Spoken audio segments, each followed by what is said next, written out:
O programa Tá na Web dessa tarde tem a satisfação de receber Carlos Roberto Frisoli, diretor administrativo do Porto de Paranaguá. Como está, Roberto? Tudo bem? Tudo jóia, César. Boa tarde a você, a todos os telespectadores. E vamos a um pequeno bate-papo. Vamos. A gente sabe, Frisoli, que você já esteve nos dois lados da equação, né? Tanto na Prefeitura de Paranaguá e hoje no Porto.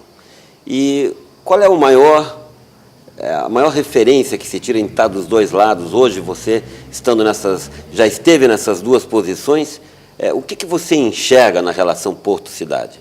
Bom, ela é, por natureza, né, César, uma relação de conflitos, né? O Porto querendo expandir, a cidade querendo expandir, nós temos problemas de legislação tributária, é até uma coisa gozada. Eu, quando estava na prefeitura, queria cobrar algumas coisas do Porto. Hoje eu estou no Porto, não posso pagar algumas coisas à prefeitura de Paranaguá por uma questão de legislação. E esse conflito, ele tem que ser bem administrado com maturidade pelos dois lados, tanto pelo prefeito quanto pelos administradores que estiverem no Porto. Eu acho que o CAP era um belo fórum para se discutir isso, mas infelizmente houve um enfraquecimento do CAP aí pela nova legislação, pela medida provisória e agora pela lei, que esvaziou um pouco o CAP, ou seja, a comunidade deixou de participar ativamente. Mas nós também temos que lembrar, né?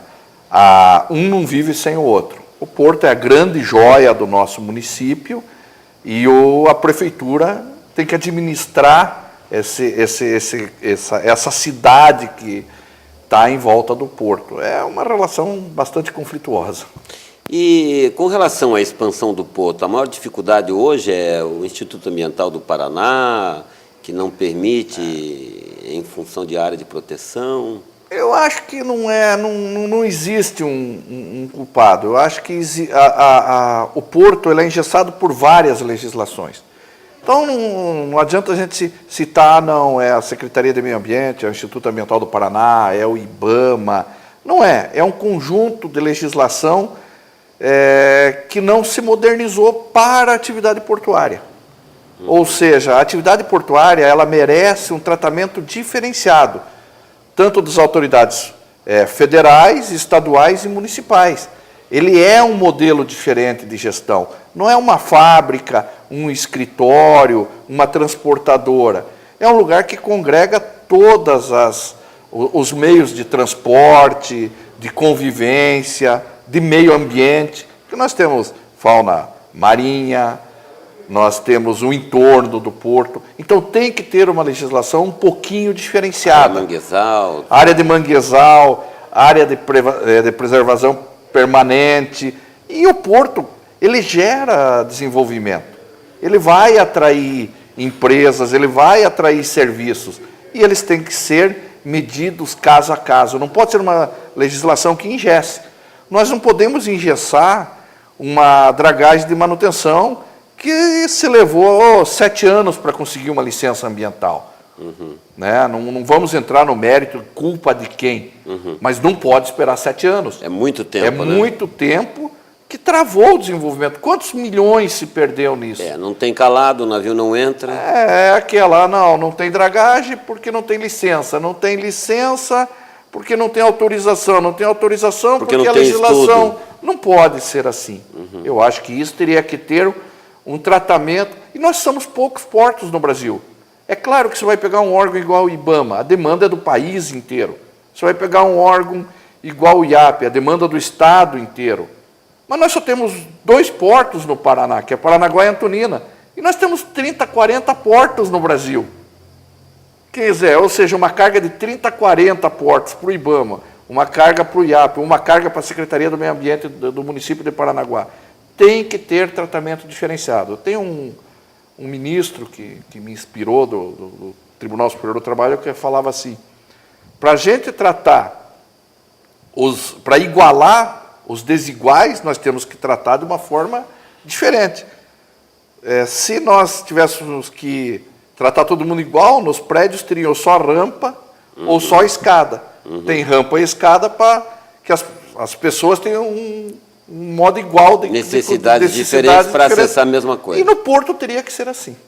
Você acha que os modelos lá de fora, Frizzoli, como aconteceu com Roterdã, e mesmo recentemente com os tigres asiáticos, Coreia, que hoje estão batendo recordes e mais recordes, e até há 30 anos o Brasil estava na frente deles? Eu vejo assim, o que me preocupa muito, quando a gente discute porto no Brasil, é nós pegarmos o modelo de Roterdã.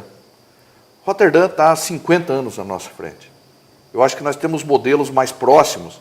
Temos modelos aqui na própria América do Sul, Chile, o próprio Peru, temos modelos na África, África do Sul, Quênia. Nós temos modelos, a Coreia, que é um modelo recente, que modernizou numa rapidez excepcional, mas sempre na parceria. Né? Município, privados, poder concedente, que no nosso caso, constitucionalmente, é a União, e o próprio Estado, a área da abrangência do porto. E nós não tivemos essa maturidade de discutir isso mais a fundo. Nós sempre ficamos naquela...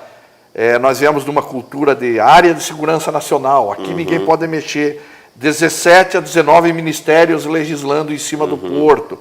Quando você pega países que criaram uma estrutura de administração para portos, aeroportos e a marinha mercante. Nós aqui somos várias ilhas, e nessas ilhas a gente acabou se perdendo aí no meio do caminho. Você acha que o custo Brasil, quando chegou a 8.630 e agora a MP, que virou Lei 595, ela melhorou a relação de custo Brasil? Mexeu nessa ferida? Eu entendo... Eu sou suspeito para falar isso. Eu fui presidente da Federação Nacional dos Operadores Portuários por mais de 10 anos. Eu defendi o modelo da 8630. Fui um dos maiores defensores. E eu entendo que o modelo da 8630 não era um modelo exaurido ainda. Era um modelo que tinha muito o que dar para o país. É claro que falta muita coisa a ser feita nos portos brasileiros, mas com a 8630 muito mais foi feito do que falta a fazer. Eu acho que com pouco reajuste na 8630 nós teríamos uma evolução melhor. Hoje nós centralizamos todas as decisões, nós dependemos de Brasília para tudo. E Brasília não é só Paranaguá, não é só Antonina, são todos os portos do Brasil. Quando as decisões, antigamente, elas ficavam locais. A administração local, a comunidade local tinha o maior poder em cima do porto. Hoje não. Hoje nós dependemos de tudo de Brasília, inclusive para um investimento privado. Eu vou perguntar aqui para o Frizzoli, em relação a 8.630 e a 595, o que mudou para pior? Mas ele vai responder isso no próximo bloco. Perfeitamente.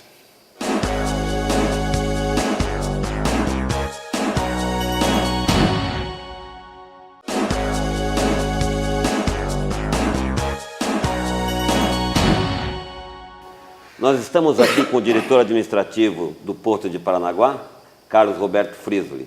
Frizzoli, nós falávamos sobre a 8.630 e a 595, e que foi um modelo que não chegou à exaustão, conforme você falou, que há muita coisa que poderia ser aproveitada. O que você acha que sobrou da 8.630, que ela permeou de alguma forma a 595, e, principalmente, o que a 595 pecou em relação a 8.630? Com certeza a centralização. A centralização de decisões afetas a um porto que tem uma realidade local afetou 100%. Um técnico de Brasília, por mais bem intencionado, por melhor que seja, por mais capacitado que seja, é difícil ele tomar uma decisão do que vai acontecer num porto do Paraná, ou do interior da Amazônia, ou Manaus, Belém, Itacoatiara, Rio de Janeiro. Não tem, quem sabe é a Porto realidade. de Galinhas, e aí vai, né? A realidade de Paranaguá não é a realidade de Vitória, não é a realidade do Maranhão, não é a realidade de Manaus. Então, a centralização, acho que foi o grande equívoco da lei, da 595. Na sua visão, por que eles quiseram essa centralização? Qual era a intenção? A intenção que a gente deduz, né, seria de maior agilidade, de uma maior poder de decisão do governo central para que pudessem incentivar os arrendamentos e, enfim. Eu acho que para os grandes players que vão envolver o país todo, sim, talvez essa centralização seja boa. Mas eu diria que em 80% dos casos ela não se aplica, não tem nexo um arrendamento de uma área de um terminal de grãos em Paranaguá que vai fazer 500, 600 mil toneladas ano ser discutida em Brasília, né? Eu acho que ela teria toda a razão de ser discutida aqui, muitas das vezes de empresas locais, empresas paranaenses, que não teriam necessidade de discutir isso lá perante ocupar toda uma estrutura do governo federal para discutir um pequeno investimento. E de qualquer forma, Frisoli, como é que você vê, porque nós estamos num grande gargalo, né? A gente tem a estrutura portuária, mas a gente não tem infraestrutura de logística. Se você tivesse uma varinha de condão, o que você faria para arrumar a logística, pelo menos aqui para o Paraná? Qual seria o seu ponto de vista para que nós caminhássemos numa direção certa de logística para Paranaguá? Eu acho que a nossa Secretaria de Infraestrutura e Logística, o nosso secretário, o Pepe Rich, ele sempre coloca como missão nós tentarmos integrar mais o porto, o próprio movimento rodoviário do Estado, e a gente tem conseguido alguns avanços. Você veja, nós temos aí já 2 anos que não temos fila de caminhões parados. Nós temos um projeto que se chama Porto no Campo, que o porto vai até o campo, vai até o produtor, explica a situação. Nós tivemos investimento na infraestrutura de armazenagem na retroárea, e isso dá uma tranquilidade para o produtor. Nós estamos falando de Paraná, um estado agrícola, de segurar esse produto lá, ele comercializar esse produto no momento melhor. Eu acho que, assim, de nível Paraná, nós temos avanço. Só que o porto de Paranaguá não é um porto só do Paraná. Nós temos 2 grandes parceiros, que é o Mato Grosso e o Mato Grosso do Sul. A gente tem feito, Paraguai, a gente tem feito incursões, nós tivemos lá o secretário e o nosso superintendente, com o governo do Mato Grosso do Sul, estão entabulando uma nova ferrovia que venha de Maracaju até o porto de Paranaguá, que eu acho que isso é fundamental. Não adianta nós ampliarmos o porto e a torneira de 2 polegadas e um caninho de meia polegada abastecendo de água. Vai sair meia polegada de água. É verdade. Então, eu acredito que passos de planejamento estão sendo tomados. Agora, porto a gente não consegue arrumar em 1, 2, 3, 5 anos. Porto se planeja 20, 25 anos. Eu vejo com bastante otimismo o grupo, o trabalho que está sendo feito, e eu acho que vai dar resultado num médio espaço de tempo. É porque massivamente, né, Frisoli, o Brasil como um todo trabalha por um único modal, que é o rodoviário. E isso tem as suas benesses e as suas dificuldades. 1/3 da nossa malha ferroviária ainda pertence ao tempo de D. Pedro. Eu tenho por mim que, se nós trabalhássemos mais o transporte intermodal na área ferroviária e fizéssemos como faz a Companhia Vale do Rio Doce, lá no porto, na Ponta da Madeira, que vem o comboio com minério de ferro, 3 vagões, e nós carregamos lá, tem uma prancha de 16 mil toneladas a hora, o shiploader. Claro que não seria o caso para grão, mas que nós tivéssemos uma logística de armazenamento na retroárea, na área retroportuária, e que nós pudéssemos realmente fazer esse pulmão e abraçar toda essa carga e massivamente com o transporte ferroviário. Eu acho que baratearia muito, né? Você veja esse caso do milho que está acontecendo no Brasil aí. O milho está sendo estocado fora. Não sei se viu nos jornais. Eu vi, até acompanhado. Que tem as empilhadeiras, não, as máquinas lá estão empurrando o milho a céu aberto. Uma super safra de milho e não tem onde pôr. Eu acho que, como tudo, a gente tem que ter a concorrência. E, infelizmente, o modelo de privatização ferroviária no Brasil não deu certo. Se privatizou os trilhos, os equipamentos, e um só opera o trecho ferroviário. O novo modelo que está sendo discutido, em parceria com os estados e com a União e com a participação da Ferroeste, é um modelo americano. Ou seja, alguém pega a concessão do trilho e esse produtor do milho poderá ter a sua composição, o seu vagão, a sua locomotiva, e vai pagar um pedágio para andar em cima da ferrovia.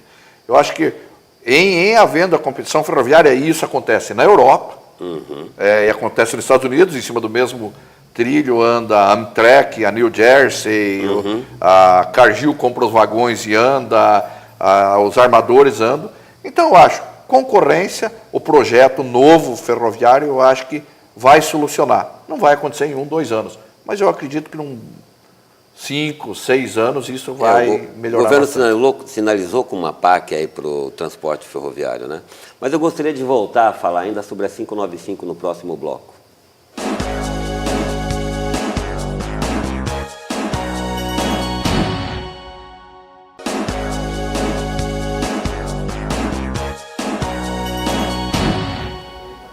O programa está no web hoje à tarde, está com o Carlos Roberto Frisoli, diretor administrativo do Porto de Paranaguá e Antonina. Frisoli, com relação a 595, o que ela trouxe de bom? Eu acho que ela manteve boa parte da questão trabalhista em si. Que nem eu falei anteriormente, eu sou defensor do modelo que é da gestão trabalhista do avulso. Eu defendo esse modelo. E eu acho que isso foi uma coisa boa, né? Não mexer numa relação que se construiu aí em 18 anos, 19 anos. Porque o setor trabalhista foi um setor altamente estatizado antes da 8.630.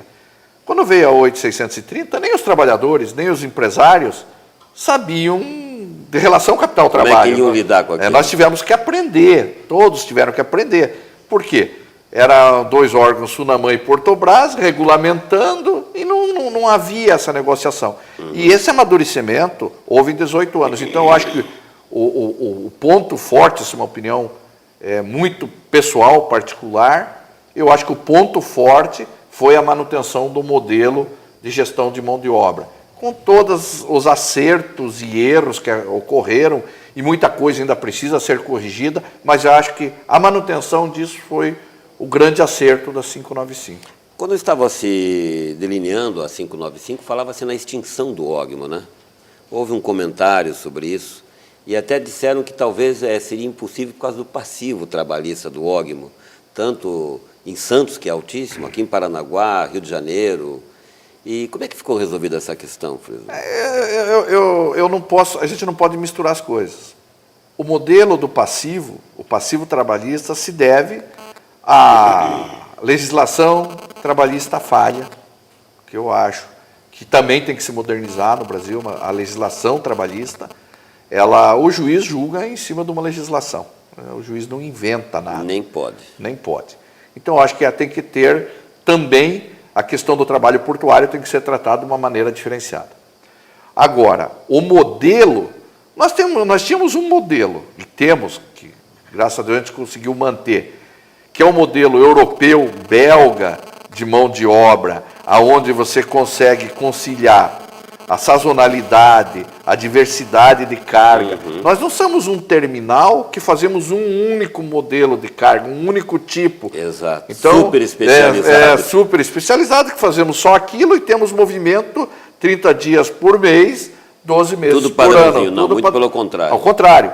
Então, nós temos o avulso, que atende bem, claro que nós temos que qualificá-lo, enfim, toda uma modernidade que tem que vir para o sistema, porém, é um sistema avançado. Eu entendo que o sistema de avulso é um sistema avançado que, inclusive, a Justiça do Trabalho tem dificuldade em entender, que ele não é autônomo, que ele não é vinculado, que ele é avulso.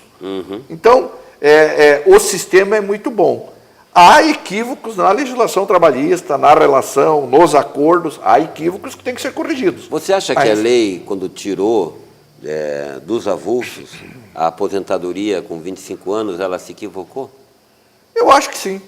Eu acho que ela se equivocou. É um meio bastante inóspito, né? Eu acho que ela se equivocou. Os trabalhadores fazem 3 turnos, 2 turnos, de madrugada. Mas aí é questão previdenciária. Eu acho que o déficit previdenciário brasileiro, que gerou esse corte na aposentadoria especial. Eu acho que é um equívoco, sim. Parece que havia uma discussão na 595 de voltar a esse estado. Na verdade, essa discussão ela é um pouco mais profunda, tem que se discutir mais um pouco a Previdência, junto à Previdência. Nós participamos de uma Comissão Nacional Permanente Portuária, nós tivemos por diversas vezes a Federação Nacional dos Operadores Portuários, as autoridades portuárias, os trabalhadores, as federações de trabalhadores, a gente discutindo um modelo diferenciado de aposentadoria. Mas, infelizmente, não se chegou a conclusão nenhuma.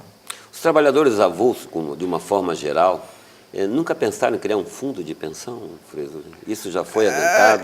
Na verdade, se tentou uma época fazer via portos, Lá agregar Santos, ao fundo de pensão dos portuários, mas não houve aceite por parte da Portos.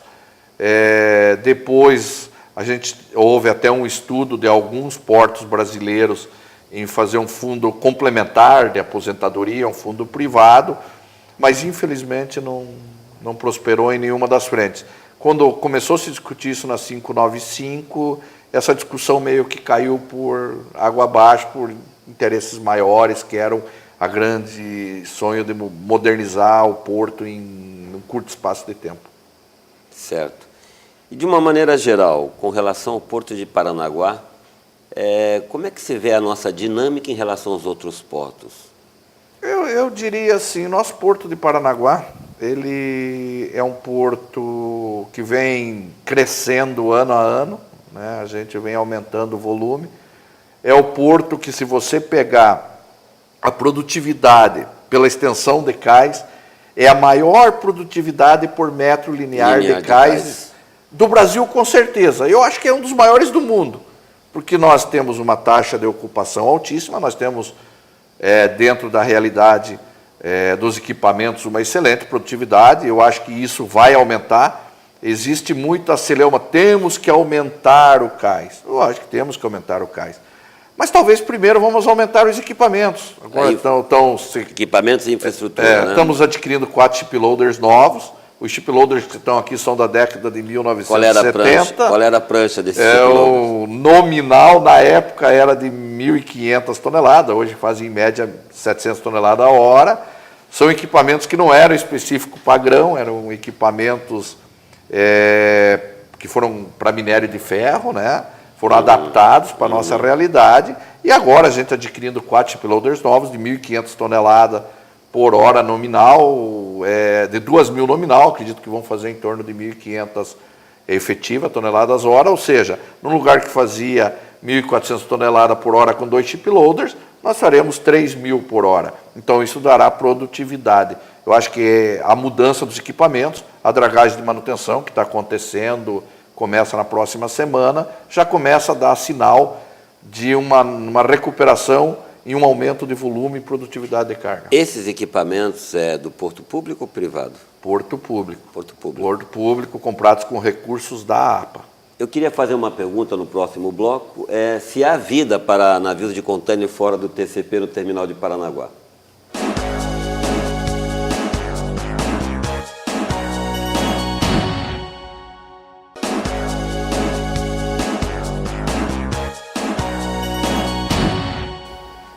Essa tarde o programa está no web, está com o diretor administrativo Frisoli, do Porto de Paranaguá. Frisoli, há vida para os navios de container fora do TCP no Porto Público? Eu acho que há sim, né? Você veja, nós agora no último domingo, a ANTAC autorizou um novo terminal em Pontal do Sul, que vai levar um tempo para ele efetivamente se implantar. Mas também a gente tem que ter noção de que o TCP, tudo que foi feito de evolução de container hoje em Paranaguá, foi feito pelo TCP. Uhum. Eles estão investindo em cais, investindo em qualidade, nos empate, os índices de produtividade do TCP são muito bons. É um terminal que se modernizou.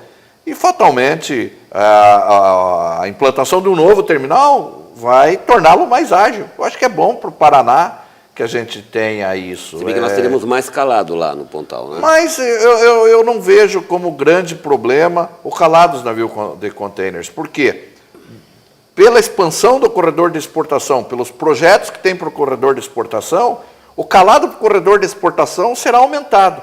E o novo cais do TCP já está contemplando esse novo calado a ser previsto para o Porto de Paranaguá. Então, eu acho que há vida, há mercado, e eu acho que teremos grandes evoluções em containers. Em Santa Catarina tem 5 terminais de containers.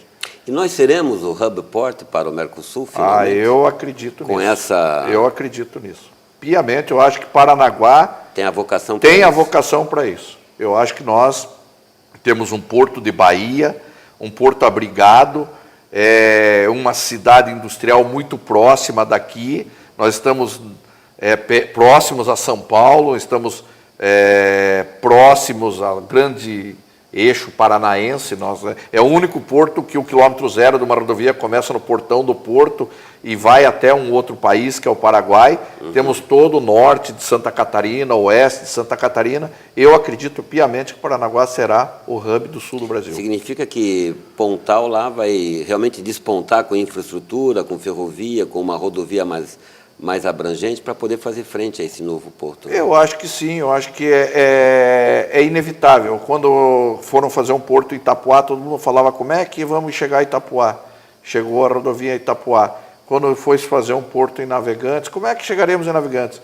Se chegou a rodovia em Navegantes. E eu acho que vai chegar a rodovia a Pontal, e eu acredito que a questão do trem, da nova descida da Serra, que está sendo estudado pelo governo do Estado, eu acho que vai contemplar Pontal e Paranaguá. Muito bem. Frísoli, quero muito agradecer a luz que você trouxe às nossas perguntas, a nossa Paranaguara, com a sua perspicácia, com a sua inteligência que o precede. Muito obrigado por estar aqui no nosso programa hoje. Obrigado, César, e uma boa tarde a todos. Obrigado, até a próxima.